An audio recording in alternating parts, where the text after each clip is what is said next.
A história a seguir é real e será contada exatamente como aconteceu, ou como nossas fontes e entrevistados nos contaram. Um aviso: esse episódio faz menção à tortura e outros tipos de violência.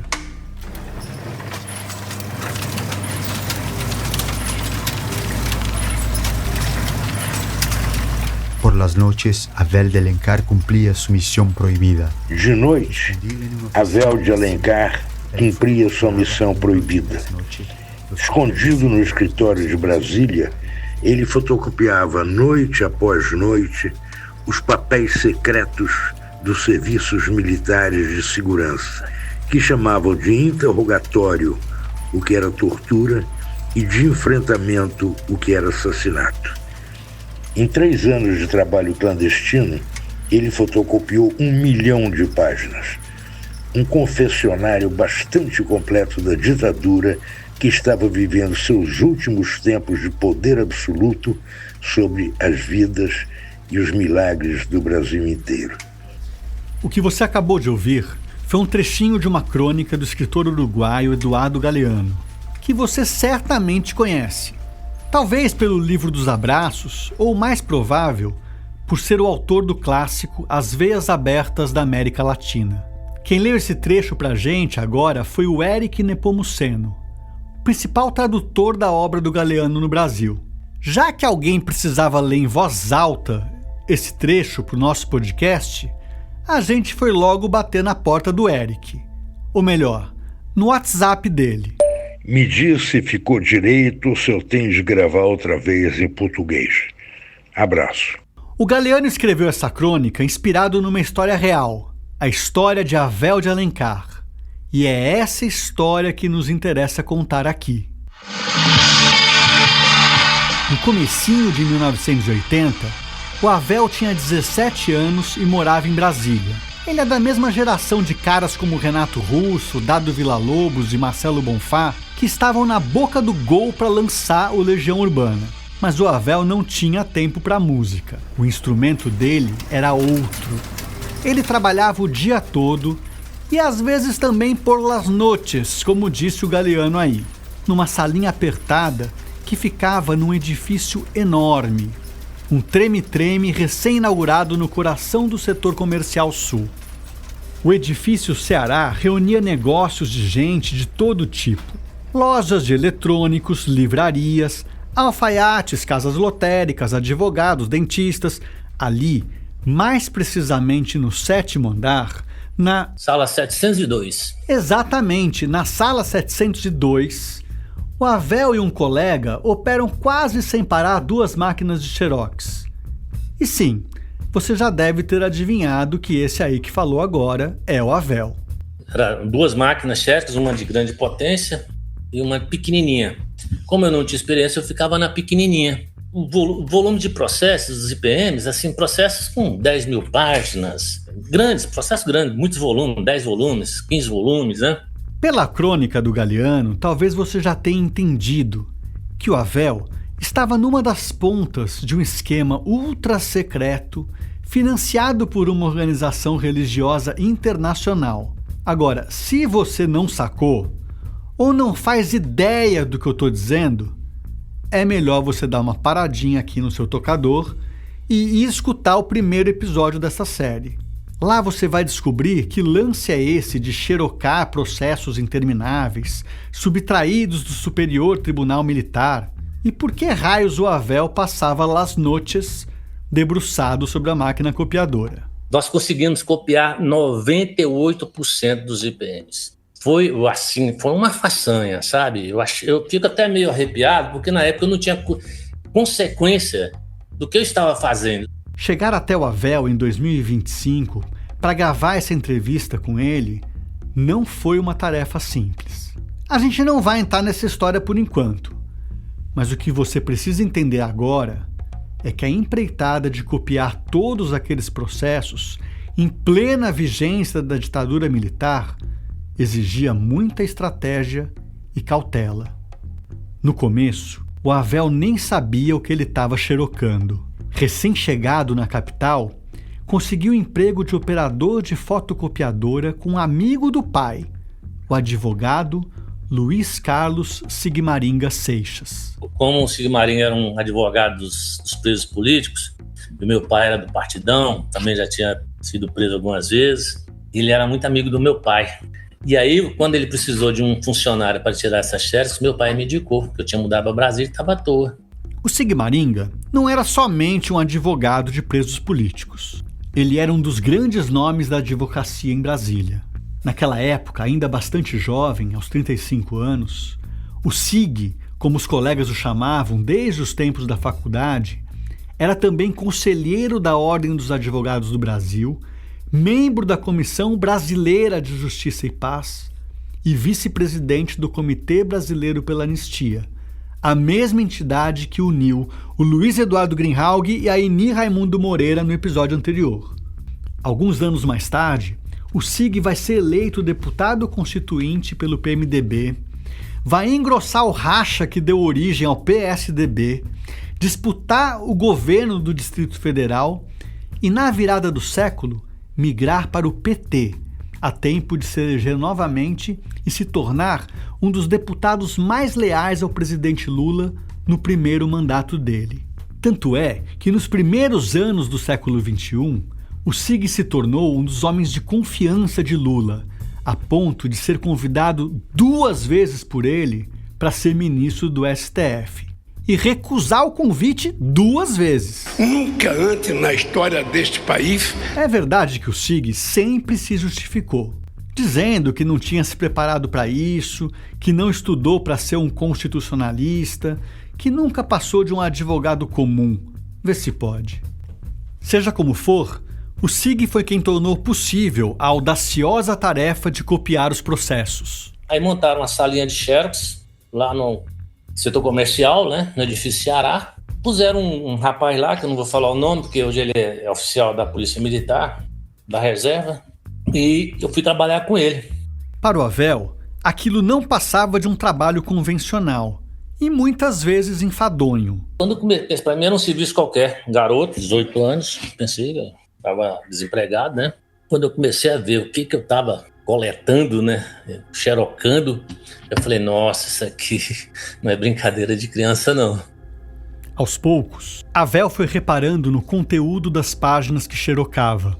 A cada novo processo, a curiosidade ficava mais forte, até que ele se viu lendo depoimentos inteiros de presos políticos que descreviam em detalhes as torturas que sofreram, como este da historiadora pernambucana Dulce Pandolfi, que tinha 21 anos quando foi levada ao doicode do Rio de Janeiro.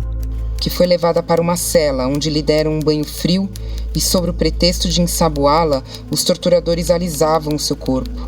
Que, ao retornar à sala de tortura, foi colocada no chão com um jacaré sobre seu corpo nu. Ou este outro depoimento, da jornalista Miriam Leitão, presa e torturada aos 19 anos. Apesar de estar grávida, que recebeu ameaças de sofrer pontapés em seu ventre, sendo que algumas vezes essas ameaças foram efetivadas, que as pessoas que procediam os interrogatórios soltavam cães e cobras para cima da interrogada. Outras vezes, os autos descreviam os assassinatos que os réus haviam testemunhado no cárcere, como fez Amelinha Teles ao narrar a execução de Carlos Nicolau Daniele em 1973. Que Carlos Daniele foi torturadíssimo durante 3 dias, pois a interroganda ouvia seus gritos até que faleceu. Que eles mostraram para a interroganda um jornal noticiando a morte de Carlos Nicolau Daniele, descrevendo que ele teria sido morto num tiroteio. Esses relatos deixaram o nosso homem que copiava bastante assustado. Aí eu fui falar com o Sigmaringa, falei, ó Sigmaringa, o que é aquilo que a gente está fazendo? Aí ele tentou desconversar, né, porque quanto menos gente souber, melhor. Era exatamente este o objetivo, evitar que cada engrenagem daquela linha de montagem soubesse mais do que deveria. E Avel era uma engrenagem muito importante. Se um dos colaboradores do projeto, qualquer um deles, fosse descoberto pela repressão e pendurado no pau de arara, havia pouco a ser aberto. Quase nada. É por isso que foi meio complicado chegar até o nome do Avel. Sigmaringa era a única conexão da equipe de São Paulo com ele. Para o resto do grupo, bastava saber que havia 2 caras que tiravam xerox e que o Sig tocava o barco com eles. Em 2025, Quando começamos a reportagem que resultou neste podcast, o SIG já não estava mais por aqui. Nem o Eduardo Galeano. Quem mais poderia nos colocar em contato com o nosso homem que copiava? Nossa sorte é que o nome completo dele não é dos mais comuns. A história de como a gente chegou no nome dele e na crônica do Galeano a gente vai contar mais pra frente nessa série. Mas voltando a 1980, o Sigmaringa acabou abrindo o jogo para ele. Não todo, nem mesmo a metade, mas o suficiente para que a Vel soubesse o essencial. Eu só sabia que tinha que fazer porque era um combate à ditadura. Denunciar os crimes da ditadura. Essa informação desencadeou certas mudanças na rotina da salinha comercial. A primeira alteração foi em relação à segurança. Eles não podiam pisar em falso. Nós estávamos ainda no final da ditadura, mas era ditadura. Para eles dar um sumiço na gente, pouco custava. Agora eu tenho que trabalhar com mais cuidado, tenho que trabalhar com mais segurança, não abrir a porta para qualquer um. Não dá para dizer que antes disso a Vel abria a porta para qualquer um. Imagina, discrição e sigilo sempre foram palavras de ordem na sala 702 do edifício Ceará. Tanto é que não havia placa anunciando o serviço da firma, nem cartazes, panfletos ou anúncios. Ainda assim, havia um protocolo. Se pintasse alguém querendo xerocar alguma coisa, o Avel pararia de fazer o que estivesse fazendo para atender o freguês. O cliente tem sempre razão. Aí a gente começou a criar todo um sistema de segurança. Mas como a gente era muito jovem, era meio irresponsável. Nas horas vagas, quando não tinha processo para copiar, a gente enchia o chumaço de algodão e molhava aí com bastante água, e a gente estava lá no 7º andar e ele ficava pesado. Aí quando os policiais passavam lá embaixo fazendo patrulha, a gente jogava neles. Olha só que loucura. Pois é, olha que loucura.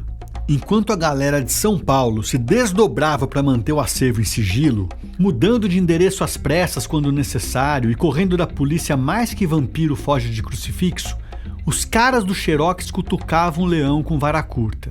Com mais sorte do que juízo, a Vel por pouco não passou para a eternidade 20 anos antes de ser eternizado por Galeano. Então a gente trabalhava assim, sabendo o perigo, mas ao mesmo tempo com a irresponsabilidade da juventude. Ao mesmo tempo, a revelação de que a essência do projeto era combater a ditadura e enfrentar a barbárie motivou os dois rapazes a redobrar os esforços e inovar. Esse projeto estava rolando uns 8 meses, não tinha copiado nada, meia dúzia de processos. Aí eu falei, se a gente descosturar o processo, tirar os clipes do processo e colocar ele empilhado do lado da máquina, e a gente cola o botão da máquina com durex e ela vai ligando automático, aí só tem que passar a folha, pegar a folha e passar. Rapaz... Foi uma revolução. Com o botão verde da copiadora fixado com fita adesiva, era só pegar o timing da máquina e sincronizar a virada de página com a passagem do feixe de luz responsável pela cópia. Um avanço e tanto para uma máquina ainda um tanto primitiva. O Sigmaringa estava acostumado a pegar assim um processo por semana, daqui a pouco ele tem que começar a pegar um processo por dia. Quando a gente pegou prática, a gente estava tirando cópia por semana de 3, 4 IPMs. Nós conseguimos copiar 98% dos IPMs. 98% dos inquéritos policiais militares que repousavam na biblioteca do STM foram xerocados em pouco mais de 2 anos. Quase 1 milhão de páginas que narravam em detalhes as piores violações de direitos. Sistematicamente, essas milhares de folhas eram amarradas em fardos ou encaixotadas para serem despachadas para São Paulo, por terra ou por ar, a fim de dar continuidade à operação. O que fazer com tanta folha? Como proteger esse material? E mais, o que haveria de importante, pertinente ou revelador naquelas páginas? Eu sou Camilo Vanucchi e esse é o podcast Nunca Mais, uma série original do grupo Prerrogativas, o Prerro, produzida pela Nave Reportagens. Episódio 2: O Homem que Copiava.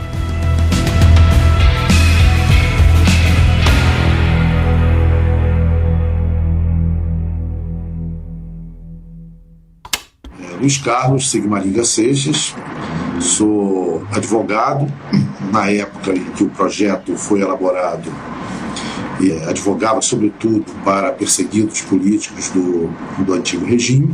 Sim, essa aí é a voz do SIG, o único ponto de contato com Avel de Alencar e o único brasileiro que recusou 2 convites para o STF. Nós não pudemos entrevistar o SIG para este podcast. Cheguei a entrevistá-lo uma vez, anos atrás, em 2017, para outro projeto. O Sigmaringa morreu em 2018. Sua morte foi amplamente noticiada por uma razão um tanto específica.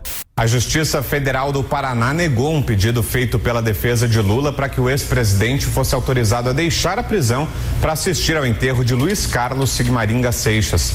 Advogado e ex-deputado federal, Sigmaringa morreu nesta terça em São Paulo aos 74 anos.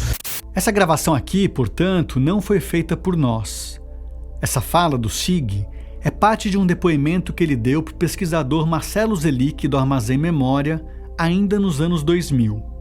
Então a ideia era pegar todos os processos que envolviam perseguidos políticos, pessoas que respondiam a processo por suposta infringência à Lei de Segurança Nacional, e xerocá-los. Naquela época nós não tínhamos os meios que temos hoje para reproduzir cópias. No primeiro episódio, a gente já contou como foi que os advogados Luiz Eduardo Greenhalgh e Eni Raimundo Moreira conseguiram angariar o apoio do então cardeal Dom Paulo Evaristo Arnes, o financiamento do Conselho Mundial de Igrejas e puderam dar início à missão de reproduzir o maior número possível de processos para evitar que eles desaparecessem. A firma de Xerox, a empresa de fachada que a gente acabou de descrever, foi fundada com esse objetivo para dar vazão ao volume insano de páginas que o SIG teria de reproduzir. Tecnicamente, toda a operação começava no SIG. Sem ele, não haveria o que xerocar. Foi o SIG que assumiu a tarefa primordial de retirar os processos no Superior Tribunal Militar, o STM. Em 1980, quando ainda não existiam arquivos em PDF, telefones celulares com câmeras embutidas, nem portal da transparência, a burocracia para retirar essa papelada não era das mais simples. Os advogados podiam emprestar apenas um processo por vez e tinham necessariamente de devolvê-lo em 24 horas. Sobrou para o SIG, escalado por Greenhalgh e Eni, que costumavam recorrer ao colega sempre que precisavam de uma mãozinha em Brasília. Como eu advogava lá, conhecia todo mundo, eu ia ao arquivo e a minha justificativa era de que eu queria copiar para registro meu, para os meus arquivos, cópia dos processos nos quais eu tinha atuado. Então, não levantou nenhuma suspeita, era uma coisa razoável. Bom, talvez num primeiro momento não tenha levantado suspeita, mas parte dessa condição de estar acima de qualquer suspeita se devia às habilidades sociais do SIG. Escuta só como o Greenhalgh descreve o colega. Agradabilíssimo, boa praça, inteligente, cordato, entendeu? E ele, quando chegou lá na biblioteca, lá no arquivo do STM, ele foi fazendo amizade. Onde ele chegava, ele fazia amizade. Então, a Eni tem basicamente a mesma opinião. O Luiz Carlos é politicamente muito habilidoso. Além de bom advogado, ele é politicamente muito habilidoso. Todo mundo gosta do Luiz Carlos. Mas aquela história de não levantar suspeita durou pouco. Era processo demais. 2 ou 3 por semana. Acabou despertando a curiosidade de uma secretária do tribunal e a outra que dirigia o arquivo. E um dia ela falou assim, mas doutor Eni, que vocês querem tanto com esses processos? Eu falei, escuta, a anistia, ela não pegou todo mundo. E todo mundo está perguntando a gente, fui anistiado, não fui anistiado? A gente tem que examinar. E ficou por isso mesmo. O Greenhalgh vai além e sugere que a habilidade do SIG em fazer amizade acelerou o ritmo de retirada de processos da biblioteca do STM. Isso depois que uma funcionária, bastante familiarizada com o material, passou a separar e a recomendar ela mesma as pastas que o SIG deveria retirar. A mulher que era diretora do arquivo ficou amiga dele. E aí ele vinha e tal. Ela ajudou ao Sigmaringa a lista dos processos que estavam arquivados. E depois passava para o Sigmaringa e o Sigmaringa foi tirando naquela ordem. Juntando isso e mais o botão da máquina de xerox fixado com durex, a coisa engrenou. Foi inaugurada a linha de produção. A etapa seguinte era despachar o material para São Paulo. E assim levei 2 anos.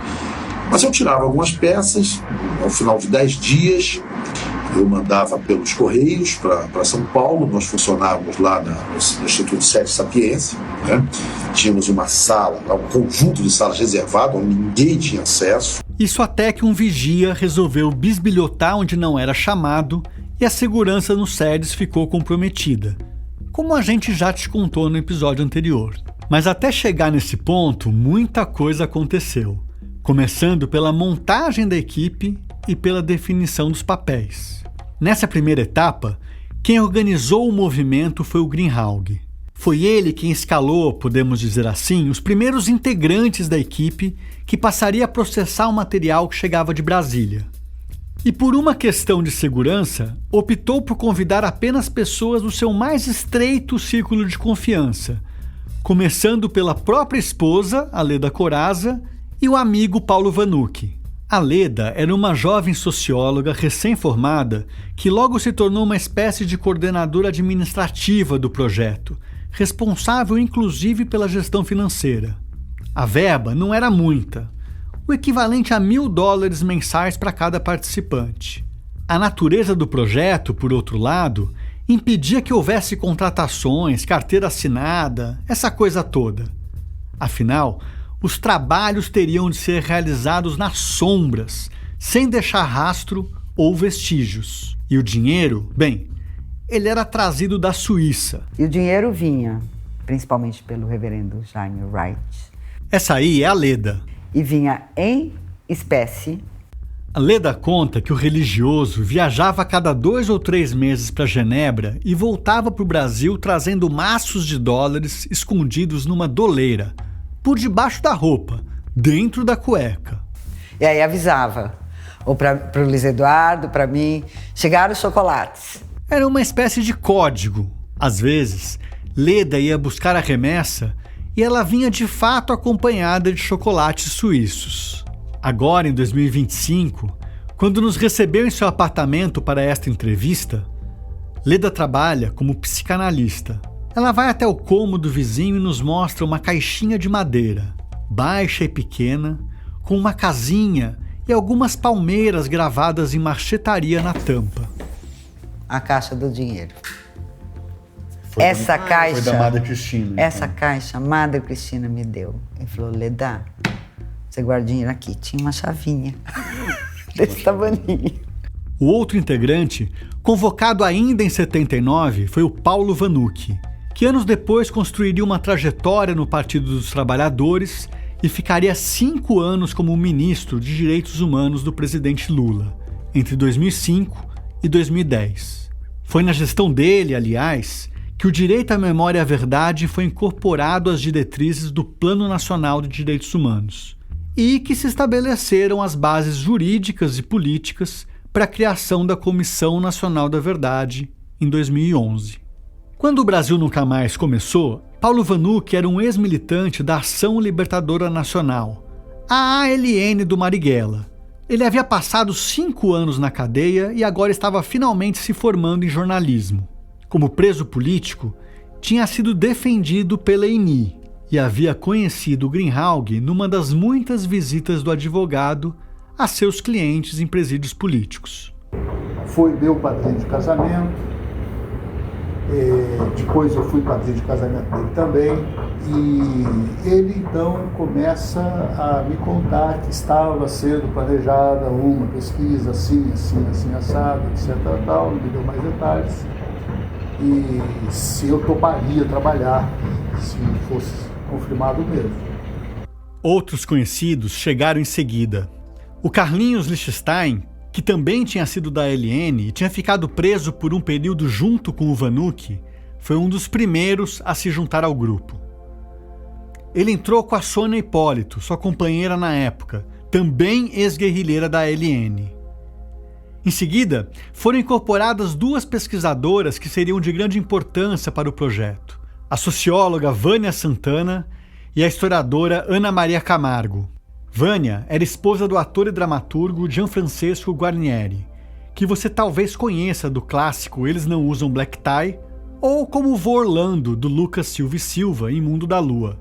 Ela tinha cumprido uma importante trajetória como atriz do teatro de arena, atuando nas peças Arena contra Zumbi e Arena contra Tiradentes uns 15 anos antes. Vânia também tinha se engajado no movimento pela anistia.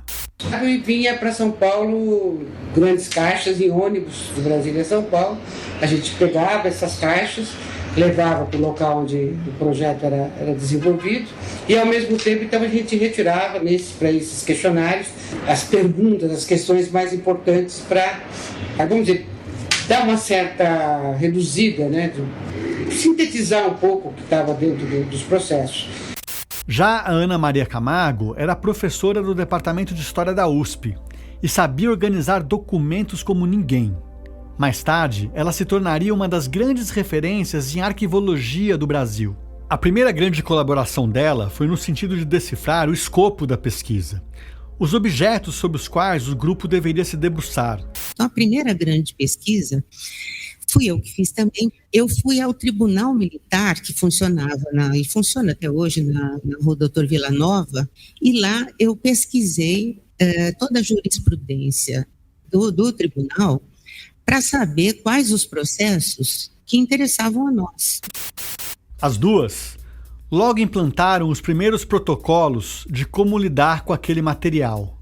O principal desafio era decidir o que fazer com os calhamaços que o SIG e o Avel mandavam para São Paulo. A Ana recebia o processo e dava um tratamento de classificação, numerava, processo número 1. Paulo Vanucchi acabaria assumindo uma espécie de coordenação política do grupo. E nós tínhamos entre nós as práticas necessárias daquele momento. E, no meu caso, vinha a militância da ALN. Cada militante deve saber estritamente as coisas do seu trabalho. Ninguém saia perguntando nada, assim, o que está fazendo, onde você foi. Então, não me cabia perguntar quem que vai cuidar, etc. tal, a gente ia fazendo isso. No primeiro momento, o que o grupo fazia depois que o material chegava de Brasília era classificar os processos e guardá-los em segurança. Foi para isso, afinal, que o projeto tinha sido concebido. Mas antes que a equipe completasse 1 ano de trabalho, começou a se consolidar uma sensação de que era preciso ir além e fazer mais do que a simples classificação. Teve uma grande modificação, Camilo. Eu acho que essa modificação se deveu à equipe, mas se deveu em especial ao seu pai. Você ouviu direito. Nesse trecho da entrevista, o Greenhalgh disse seu pai. Ele se refere ao Paulo Vanucchi. A essa altura, você já deve ter reparado que nós temos o mesmo sobrenome. Nessa época aí, eu tinha acabado de nascer. Então, não tenho como lembrar de nada. Para ser sincero, tem uma pequena parte da história que eu guardei na memória, mas que eu vou contar apenas no próximo episódio. Por enquanto, quem vai desenrolar essa grande modificação a que o Greenhalgh se refere é o meu pai.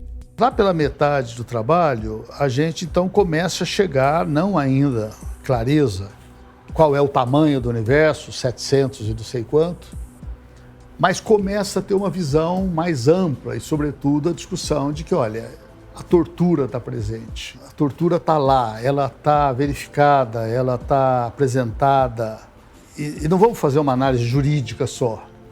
Então começamos a registrar todas as... Então, assim, quem é que depois, em que dia, em qual auditoria, quais nomes ele citou, quais foram citados como torturador, como mandante, como não sei o que e tal.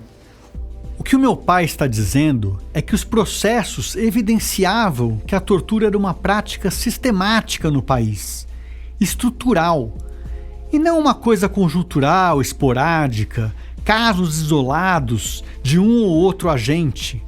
E tudo isso estava presente em documentos oficiais. Não era um excesso, era o modus operandi.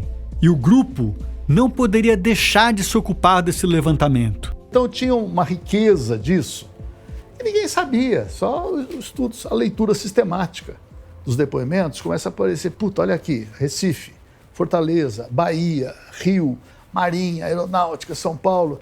A análise dos processos avançava e a equipe precisava inclusive de uma expansão, conforme as cópias iam chegando de Brasília. Quando os trabalhos tiveram de deixar o Sede Sapiência em Perdizes, o local escolhido foi o salão paroquial de uma igreja na Alameda Franca, no Jardim Paulista. Nesse salão, chegaram a se reunir simultaneamente mais de 15 pessoas, dedicadas ao preenchimento de questionários. E nós tabulávamos dados de documentos oriundos dos processos do Superior Tribunal Militar, o STM. Dados como a organização política a qual pertenciam, se denunciavam terem sido torturados, se tiveram advogados, em que estado do país eles atuavam, em qual crime estavam enquadrados. Nós líamos os seus depoimentos da fase judicial e policial. A presença de pesquisadoras como a advogada Alice Yamaguchi, que acabou de contar o que lembra daquele trabalho,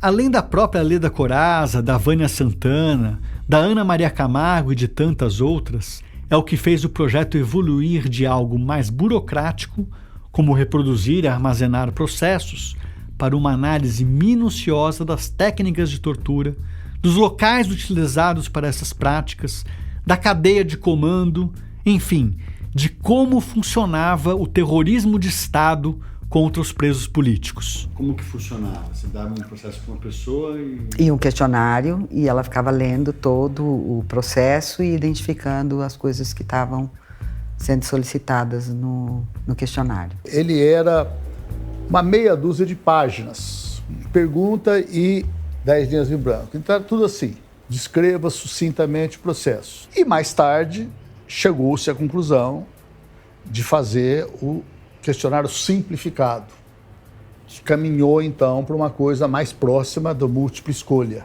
e que permitiu também lá no penúltimo ano a entrada da informática. A informática começava a chegar com tudo naquele comecinho dos anos 80. E logo, o QG do Brasil Nunca Mais precisou incorporar alguém que pudesse assumir o desafio de sistematizar todos os dados em planilhas enormes que pudessem ser processadas no computador. O responsável por essa parte foi o Cândido Pinto. Anos antes, Cândido presidia a União Estadual dos Estudantes de Pernambuco quando foi vítima de um atentado e ficou paraplégico aos 21 anos em 1969. Agora, no início dos anos 80, cadeirante, Cândido era técnico de informática no Instituto do Coração e conciliava o trabalho no hospital com o processamento de dados das denúncias colhidas dos questionários. Quem passou um bom tempo trabalhando junto com ele nessa parte foi o Carlinhos Lichtenstein. Começou tudo com TK-85. Parece um tablet, assim, né? E aí o grande progresso foi o CP500, que tinha disquete, né? E o disquete cabia 120 e poucos caras. Finalmente, uma última etapa mostrou-se fundamental na gestão do projeto, como bem lembrou Greenhalgh. O Jaime introduziu a ideia de fazer microfilmes e desses microfilmes irem para Genebra, no Conselho Mundial das Igrejas. Microfilmes são filmes fotográficos, também em rolo, semelhantes aos clássicos filmes da Kodak ou da Fuji, com 12, 24 ou 36 poses, lembra? Só que muito menores. Muito antes da digitalização, eles funcionavam como um instrumento confiável e prático que permitia condensar uma pilha enorme de documentos num rolinho minúsculo. Por questão de segurança, se amanhã ou depois da repressão desbarata o Brasil Nunca Mais aqui em São Paulo, a equipe, o que nós estamos fazendo, nós estamos seguros com os microfilmes dos processos que a gente tirou em Genebra. Para que o grupo pudesse microfilmar os processos e mandar o backup para a Suíça, faltava um detalhe: arrumar o equipamento. A tarefa coube a Ana Maria.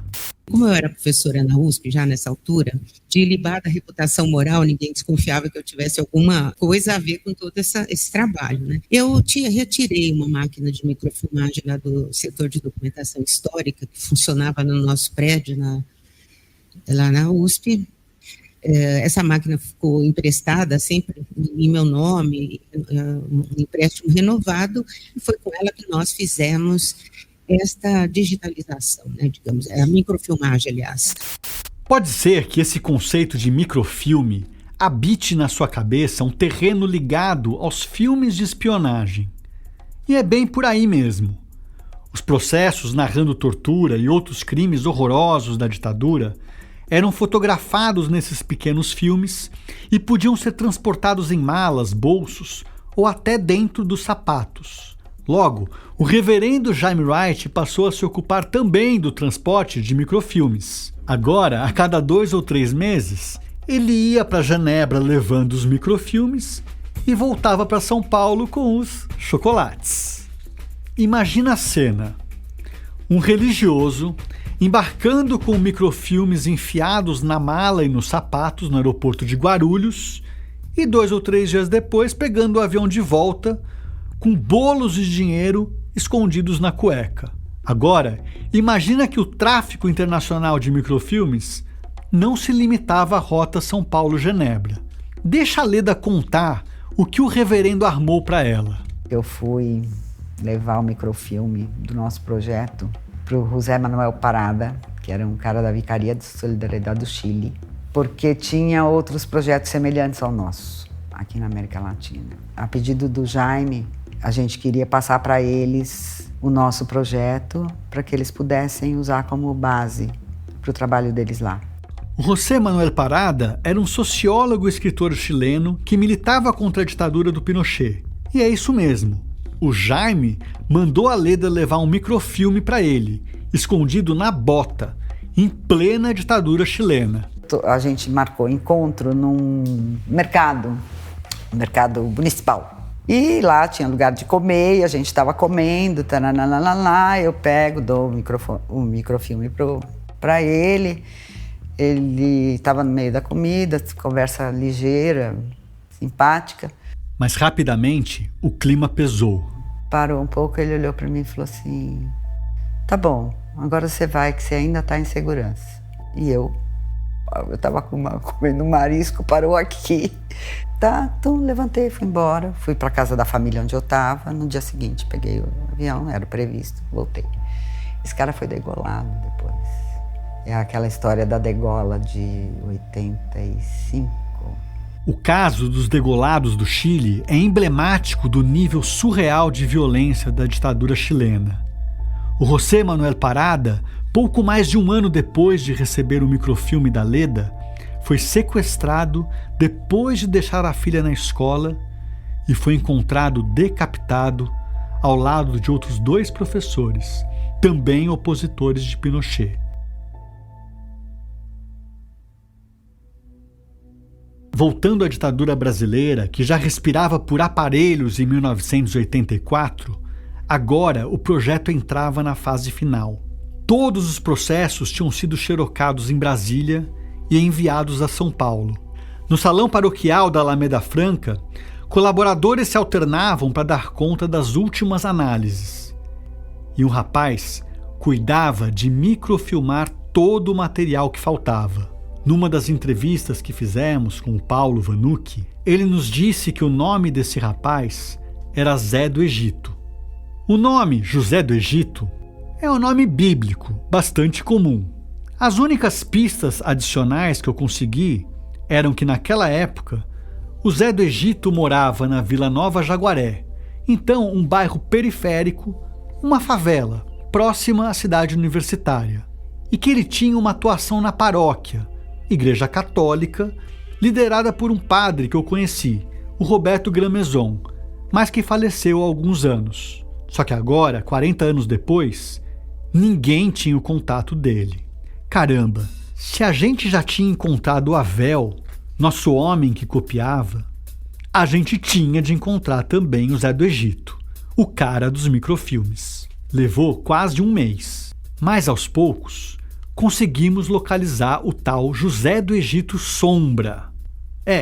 Era esse o sobrenome dele. Uma operação que incluiu o diretor de uma escola, uma irmã missionária e uma troca de mensagens de WhatsApp quase frenética. Finalmente, numa manhã de sábado, o Zé do Egito, em pessoa, me recebeu na casa dele, em Osasco. Bom dia! Bom dia! Tudo bem? Eu tô bem, e o senhor? Eu tô tranquilo. A voz do papai.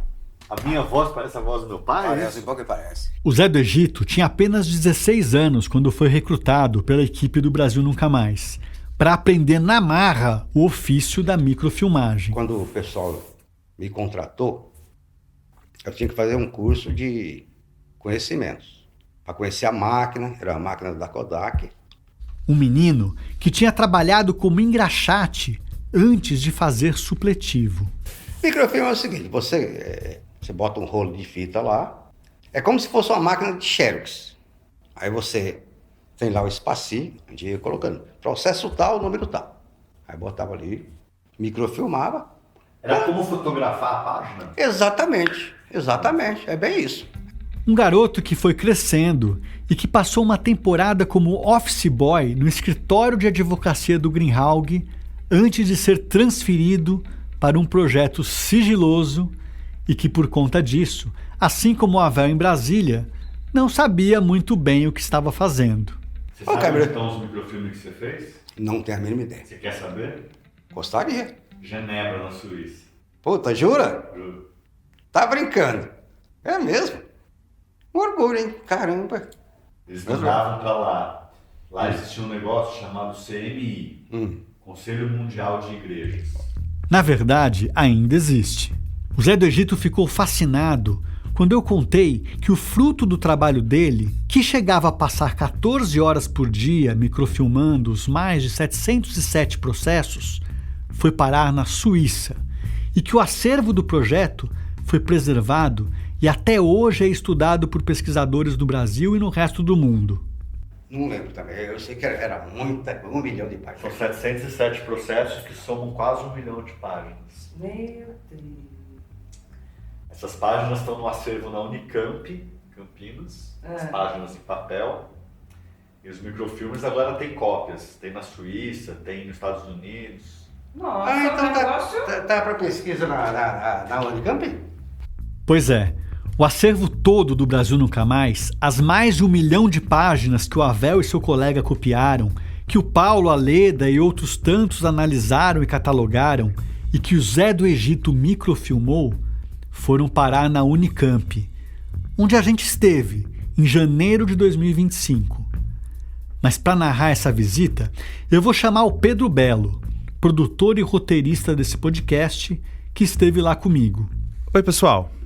Então, o acervo do Brasil Nunca Mais está armazenado na sala Paulo Sérgio Pinheiro, em 8 estantes instaladas em 4 armários deslizantes sobre trilhos. Talvez você já tenha visto um armário desse, mas se você não tem ideia do que eu estou falando, dá uma olhada nas nossas redes, principalmente o Instagram da Nave Reportagens, que a gente vai subir as imagens dessa visita por lá. É bom a gente deixar claro também que esse arquivo já está todo digitalizado, graças a uma iniciativa do Ministério Público Federal, o BNM, o Brasil Nunca Mais Digital. Mas aqui no arquivo físico são mais de 1 milhão de páginas, distribuídas em 707 processos e alguns anexos, todos em pastas. Tem processo que ocupa 3, 4, 5 ou até mais dessas pastas bem grossas de plástico, com uns 15, 20 centímetros de espessura. E acho que dá pra gente dizer que pelo menos metade dessas páginas aqui tem o dedo do Havel. Algumas, literalmente, porque no método dele de colar o botão da máquina de Xerox com fita adesiva, naquela viração de páginas na velocidade certa ali para copiar, às vezes sobrava um ou outro dedo ali no canto da página. E isso está registrado, também é parte da história. E aí, olhando o arquivo físico, acho que dá pra gente ter uma dimensão do trampo que foi para 2 meninos lá com 2 fotocopiadoras produzirem um arquivo desse tamanho, com 1 milhão de páginas. Para esticar essas folhas todas lado a lado, a gente precisa de 210 quilômetros, mais ou menos. É a distância entre Brasília e Goiânia, ou uma viagem de ida e volta de São Paulo até Campinas, na Unicamp, onde fica o acervo, no arquivo Edgar Loinhot, o AEL.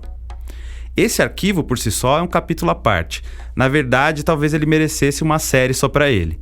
Começa pelo personagem que batiza o arquivo. Apesar desse nome alemão, o Edgar Loinhot nasceu em Mojimirim e foi um militante anarquista, operário do setor gráfico e jornalista. Ele foi preso na Greve Geral de São Paulo de 1917, acusado de ser o mentor, abre aspas, psíquico e intelectual do movimento.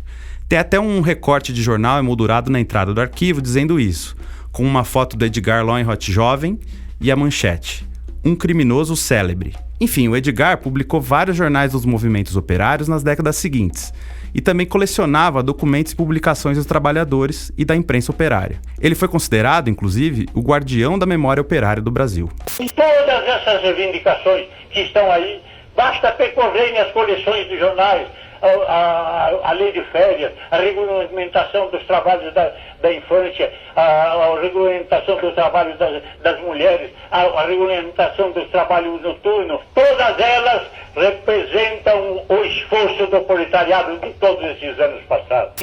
Depois da morte dele, em 1968, e no meio da ditadura militar, professores do Instituto de Filosofia e Ciências Humanas da Unicamp, o IFISH, conseguiram articular a aquisição da coleção do Edgar e começa assim o maior arquivo sobre história social, política e cultural do Brasil. Aspas para o Mário Augusto de Medeiros, professor do Departamento de Sociologia da Unicamp e diretor do AEL. É sempre uma história muito curiosa de pensar como que uma universidade no interior de São Paulo, numa cidade que não é exatamente progressista, convenceu o reitor de que seria interessante preservar a documentação do movimento anarquista e do movimento de trabalhadores da Primeira República, né, da primeira greve geral de São Paulo. Além do acervo do Brasil Nunca Mais, que está lá desde 1986, tem uma parte boa do acervo do Teatro Oficina, por exemplo, que também está armazenada lá. A missão do AEL tem sido proteger e difundir a memória que a história oficial tende a não dar visibilidade. Essa que você escutou agora é a Marina Rebelo, que trabalha lá no AEL. Foi ela que nos recebeu e apresentou o acervo. Depois dessa sala onde ficam as estantes com os documentos, onde a gente só entrou com aquelas touquinhas de proteção para os sapatos, a gente botou também máscara, luva de borracha e foi ver a outra parte da coleção, que contém principalmente as fotos que acompanhavam alguns dos processos. Esse é o Lamarck, não está identificado aqui.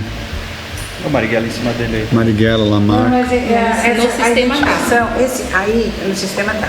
Muitas das fotos que a gente foi vendo ali pareciam ter sido tiradas em manifestações contra a ditadura. Algumas até tinham rostos circulados, com nomes anotados nas próprias fotos. Parecia um material da própria polícia mesmo, que foi extraído de algum jeito dos porões do DOPS ou do DOI-CODE. Algumas fotos, né? E a gente não tem o registro de a conexão efetiva com os organizadores do projeto. Nessas imagens, como que elas vieram parar dentro do Brasil Nunca Mais. A gente sabe que quando o Brasil Nunca Mais vieram essas fotos juntos. Então, pra gente é o mesmo acervo. Se seu pai souber a resposta, vai ser bem bacana. De como é que veio? Agora... A Ana Maria jura que não vieram foto nenhuma. Ninguém do arquivo sabe explicar com segurança como aquelas fotos foram parar ali. A rigor, o Brasil Nunca Mais deveria reunir apenas as páginas xerocadas na sala 702 do edifício Ceará, que eram despachadas de Brasília para São Paulo. E, no entanto, tem uma série de fotos no arquivo da Unicamp. Imagens que lá atrás provocaram no Avel de Alencar, nosso homem que copiava, os instintos mais primitivos. E eles não tinham nenhum pudor, os caras do STM, na montagem do processo, de esconder aquelas fotos horripilantes de gente destroçada, torturada, com os olhos inchados, cara todo arrebentado, gente morta, né, com vários tiros, gente atropelada de propósito. O Avel se deparou com algo bastante curioso enquanto copiava pastas e mais pastas de processos. Não eram só documentos oficiais e fotos que constavam naquelas pastas. E uma coisa interessante, que eles também pegavam objetos pessoais das pessoas, cartas de amor, de uma guerrilheira para um outro guerrilheiro, um companheiro para outro companheiro. Eles pegavam tudo aquilo. Essas cartas de amor, interceptadas por algum militar sem coração num centro de tortura qualquer, chamaram tanto a atenção de Havel que o homem que copiava não se conteve. Mas deixa o Eduardo Galeano concluir a história que o Éric Nepomuceno começou a contar lá no início desse episódio. Certa noite, entre as páginas da documentação militar, ele descobriu uma carta. A carta tinha sido escrita 15 anos antes, mas o beijo que assinava essa carta, com lábios de mulher, estava intacto. A partir de então, ele encontrou muitas cartas. Cada uma estava acompanhada pelo envelope que não havia chegado ao seu destino. Ele não sabia o que fazer. Longo tempo tinha se passado. Já ninguém esperava aquelas mensagens. Eram letra morta. E, no entanto, quando lia, ele sentia que estava cometendo uma violação. Ele não podia devolver essas palavras para a cárcere dos arquivos, nem podia assassiná-las rompendo os papéis. Ao final de cada noite, Havel metia em seus envelopes as cartas que havia encontrado, punha no envelope selos novos e depois levava tudo para o correio. Pois é, parece ficção, mas aconteceu. Anos depois daquele inusitado tráfego de cartas de amor, o Havel contou sobre elas para o SIG, que comentou com um jornalista de Nova York especializado em América Latina, que narrou a história para um conhecido escritor uruguaio.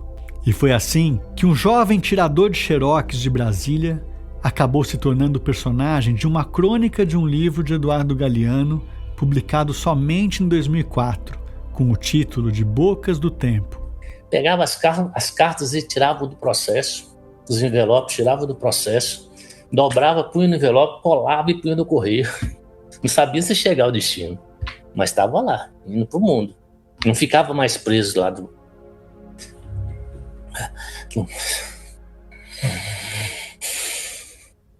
Não ficava mais preso. O Havel se emocionou quando contou pra gente essa parte da história.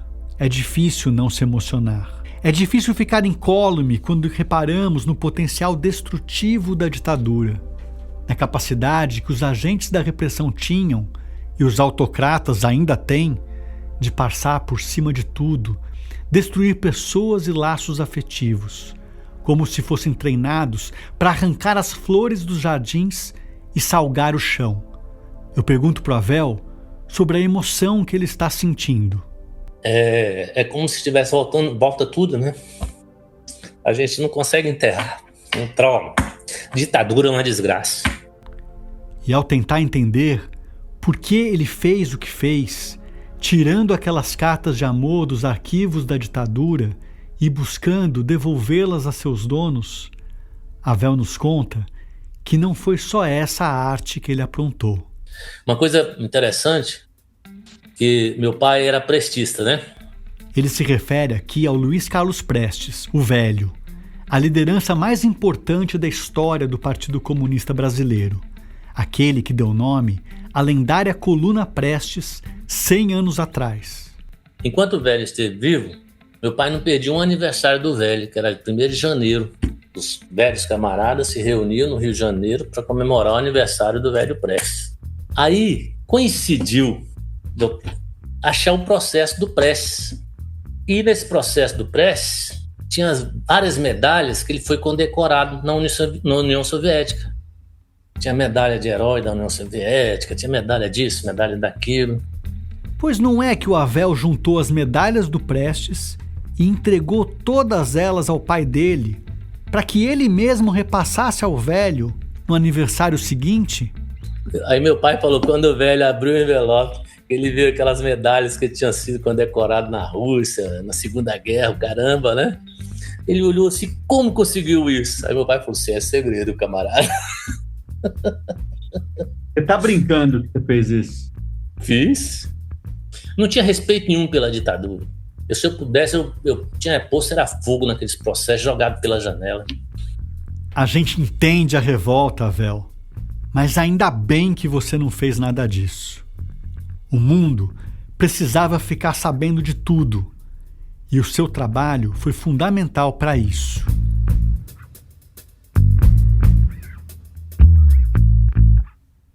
Havel só foi entender qual exatamente tinha sido a sua missão em meados de 85, quando abriu uma revista e se deparou com uma reportagem sobre um livro de capa vermelha e letras amarelas, alçado instantaneamente à condição de best-seller. Ele conta que estava com o pai dele e com um velho amigo, o advogado Sigmaringa Seixas, num dos bares mais tradicionais de Brasília, o Beirute. Aí a gente reunia lá, Sigmaringa lá, meu pai, a gente ia lá tomar um chopinho. Eu, aquele moleque no meio dos coroão lá, né? Aí eu peguei a vez e falei pro Sigmaringa, é isso, né, Sigmaringa? Que a gente tava fazendo? Ele olhou assim, olhou pra mim, disse, não dá pra esconder porque você ligou as pontas. No próximo episódio, você vai descobrir como as mais de 1 milhão de páginas fotocopiadas pelo Havel e microfilmadas pelo Zé do Egito foram resumidas e publicadas num livro histórico, que ficou 1 ano e 9 meses entre os mais vendidos do país. E assim foi feito. O livro, então, foi posto no mercado, né? E em poucas semanas, né, esse livro estava já em primeiro lugar nos mais vendidos, né? Que editora toparia publicar uma denúncia como aquela? E quem aceitaria a missão de escrever? A gente queria um livro com uma linguagem objetiva e, ao mesmo tempo, jornalística.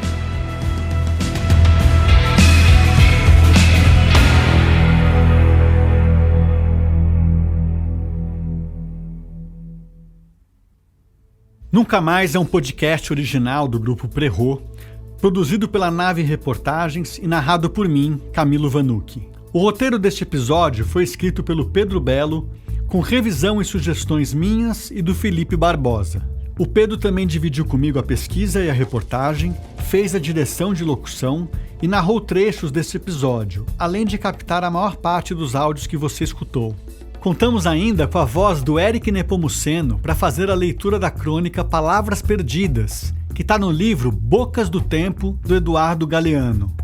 Quem fez as vozes adicionais e também a edição, a pesquisa de arquivos sonoros, trilhas adicionais, a ambientação e a mixagem foi o Felipe Barbosa. E além da minha voz, esse episódio também teve vozes complementares da Bettina Neves, da Ana Campos e da Isis Della Preve. A trilha sonora original é do Cauê Fernandes. Neste episódio, utilizamos áudios e trechos de entrevistas que fizemos com Havel de Alencar, Luiz Eduardo Greenhalgh, Leda Coraza, Paulo Vanucchi, José do Egito Sombra, Alice Yamaguchi, Carlos Lichtenstein, Frei Volney Berkenbrock, Marina Rebelo e Mário Augusto Medeiros. Os depoimentos de Luiz Carlos Sigmaringa Seixas e Vânia Santana foram dados ao pesquisador Marcelo Zelic para o projeto Armazém Memória em 2007. A fala da Ana Maria Camargo foi retirada do canal do Instituto de Filosofia e Ciências Humanas, o IFISH, da Unicamp, e é de uma palestra da historiadora no Arquivo Edgar Lohenroth, o AEL, feita em 2023. A entrevista da Ini Raimundo Moreira foi cedida pela jornalista Ana Castro, que a entrevistou em 2014 para o documentário Coratio, que a Ana dirigiu com Gabriel Mitani. Este episódio também usou áudios do YouTube, dos canais do Partido dos Trabalhadores, Chega de Escravidão e Xerox Nostalgia. Também usamos um áudio da Jovem Pan News. Obrigado pela escuta. Se puder, compartilhe este podcast com os amigos, siga este canal e divulgue nas redes sociais. A gente se encontra no próximo episódio.